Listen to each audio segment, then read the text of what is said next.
గురించి ఏదో చెప్పడు. ఎవరి గురించి ఆయన పట్టుకొచ్చినారని శ్రీమన్నారాయణమూర్తి భక్తులు అక్కడ ఉన్నటువంటి గజేంద్రుడు అనేటువంటి అతను తనకు బలముందని గర్వం చేత ఆ కులంలో అంతా కూడా చేస్తున్నారు.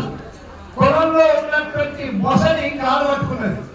మొసలి అంతా నేనెంత అనే భావన ఉన్నప్పుడు ఇంకా తనకు ఒక రోజు అయింది, 2 రోజు అయింది, 10 రోజు అయింది. అప్పుడు అంటారు రాబట్టింతయులేను ధైర్యమును నా వల్ల కాదు. మనం కూడా అనుకుంటాం నేను బలవంతుణ్ణి, నేను కోటీశ్వరుణ్ణి, నేను విద్యావంతుణ్ణి, నేను రూపవతిని. ఇవన్నీ ఎంతవరకు అక్కడికి వస్తాయండి? ఒంట్లో ఆ ప్రాణం ఉన్నంత వరకు మాత్రమే అక్కడికి వస్తుంది. ఆ తర్వాత ఏ రకం. కాబట్టి